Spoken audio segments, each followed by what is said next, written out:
Texas teen Karmelo Anthony indicted on first-degree murder charges. We knew this was coming.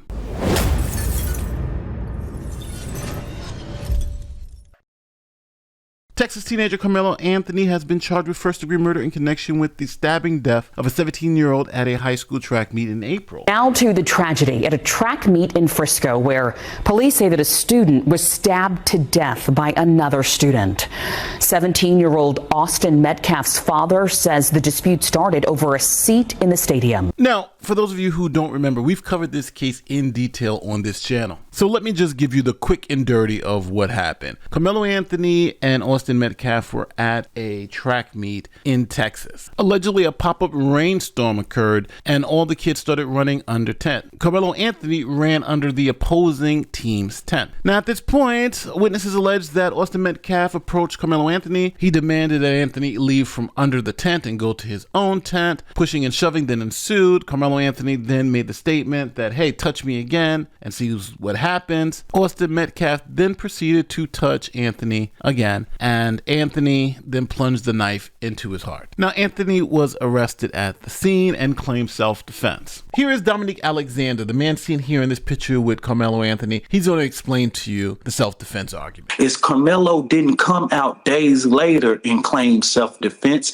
He claimed self-defense the moments the police touched him, the moments the police even arrested him and detained him. He didn't come days later. He has always, and it's in the affidavit. But what these people have done is create it as a racial theme. Now, here's a quick message from this video sponsor, Outskill. So hey, you've heard about AI. Well, here is a 2-day AI mastermind course that's free. See, in 2025, 51% of companies are already using AI. Microsoft, Amazon, Google, they've all laid off thousands of workers due to it. 40% of people fear AI is going to take their job, which sounds scary. But here's the catch. Just because they're firing people based on AI, they're also hiring people based on AI. And this isn't all about jobs. If you run your own business, freelance, or if you're building something on your own, AI isn't an option. It's leverage. That's why I highly recommend joining this 2-day AI training,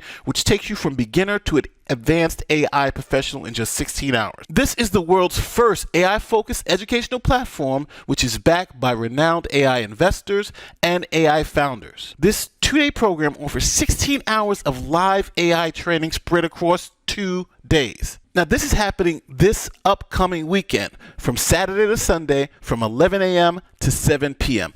As I mentioned earlier, this is a paid training valued at $895, but exclusively for my audience, you can get it for free. Find the link in the description and save your seat now before time expires. Now, in our last video, we went over Anthony's self-defense claim, and I'm going to tell you it's nonsense. But it's important to understand the reasons why I believe it's nonsense. The first thing is his response was unreasonable for the situation. First, we look at the place where it happened. This was a high school track meet. This was a school event. This wasn't at a club or a bar. This wasn't a dark alley. This is a place where teachers, parents, and even coaches were there to step in if anything bad were to happen. Second, we look at the interaction itself. Was deadly physical force reasonable in this situation? Now, let's be ultra clear here. You can only use deadly physical force to protect yourself in a situation when you reasonably believe that deadly physical force is being employed against you. The threat doesn't have to be actual, meaning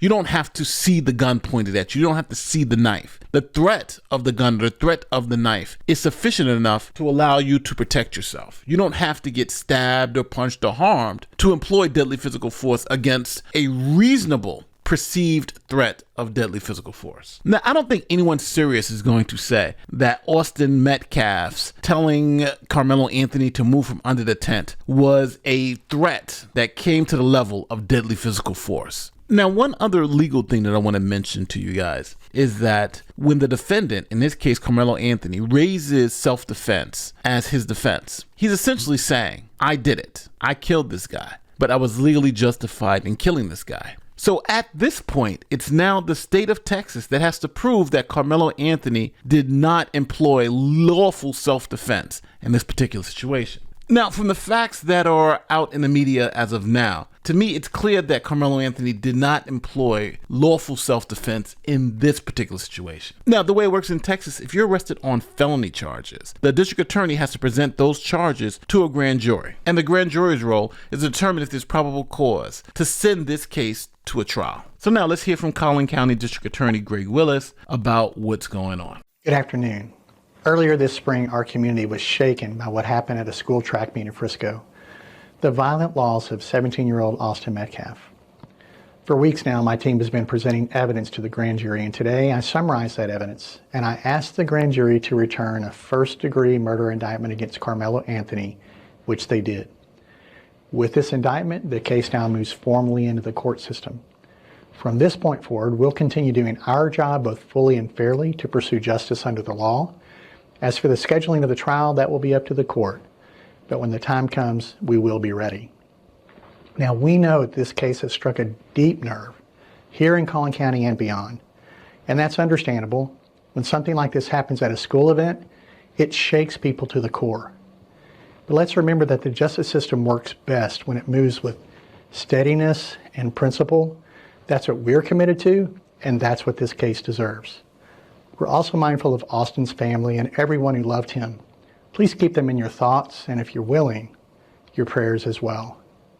Finally, let's remember that a defendant is presumed innocent unless and until proven guilty in a court of law. Now, first-degree murder isn't a light charge. You're probably going to either get the death penalty or life in prison if convicted. So the stakes here are real. They are extremely high. And how this turned into an issue about race, I just don't know. Matter of fact, if you switch the races or even make them both white or black, I think the analysis is still the same. And I really want people to think about this. Let's say this wasn't a track meet at the high school. Let's say this was just a normal day at the high school. And this happened at lunch, where two kids were, and the guy was like, "You're at my table, get away from my table." And they start pushing and shoving each other, and one kid pulls out a knife and stabs the other kid right there in the middle of lunch. That would be unacceptable, right? We wouldn't be talking about, oh, well, was it justified? Wasn't it? It would be clearly unjustified. Matter of fact, let's take it out the cafeteria and put it into a classroom. One kid sat in the other kid's chair. Touch me again, and then a knife comes out and stabs. So